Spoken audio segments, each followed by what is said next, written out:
And hello, YouTube, and welcome back to another episode of The Zone TV Movie Entertainment with me, your host Jonathan, once again bringing you my thoughts and review for tonight's episode of Supergirl Season 6, Episode 6.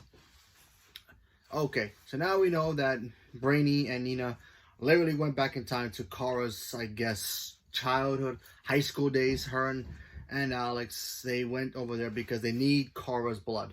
They need Kara's blood so they can find a way to get her back from the Phantom Zone.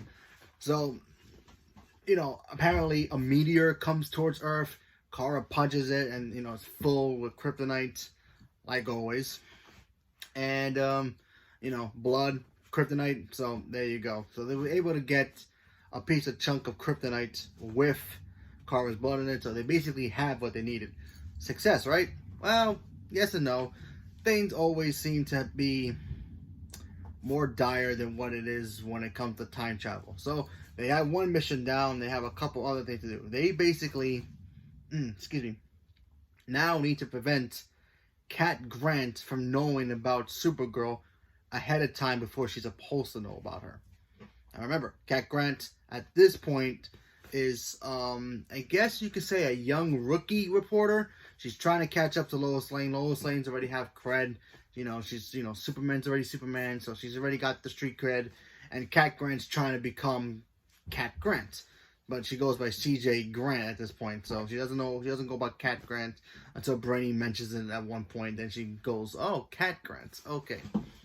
That all happens, and you have the two aliens who wanted to capture Kara, pretty much end up getting Cat Grant somehow because, Brainy and Nina, they trap them in their little spaceship to, keep them from messing up their little plan. Cat Grant gets involved. She messes it up. She ends up getting kidnapped. And then, of course, Kara's boyfriend ends up getting kidnapped as well, trying to save her. And by the end of that moment, when they save everybody, police show up and Kara's secret gets exposed, only for a brief moment until Brainy and Nina literally have to go back in time a day to prevent all of this from happening, and also keeping Cat Grant from knowing the truth about aliens at this point in time. Remember, she's not supposed to know until Kara first saves the airplane years later, because otherwise it will mess up the time stream. So, which is very different from what Marvel does with their timelines. So, change the past, change the future. It's basically the same, same thing like Back to the Future. So they have to prevent that from happening. They have to make sure every event goes on perfectly. One little slip up could mess up anything. So eventually they end up fixing everything. We end up seeing how Cat Grant gets the name Catgo from. Apparently now Dreamer has the power to let her dream powers come out now. So she was able to form a tiger to send the bad guys off, and with like a purplish color cat. And then Cat Grant thinks of, oh, Catgo. So she sees the cat, takes a picture, and then Catgo was born. So that was pretty cool seeing that. So any changes with the timeline from that? Who knows?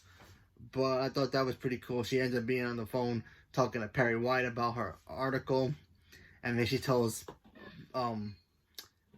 Perry White, call me Cat Grant. So that name gets implied. So that's how Cat Grant gets her name. So that was pretty cool. And now Brainy and Nina, they got the blood with the kryptonite with the blood on it, so they can go back home. And of course, Supergirl and her boyfriend, they break up because Supergirl is going to go off to Metropolis, and the boyfriend doesn't want to go with her. He wants to, be brave and courageous in his own right. He's only been doing that because he's in love with Kara, and she's in love with him. But, he's got to let her go, and she's got to let him go. So they break up, which is kind of bummer. So, oh well.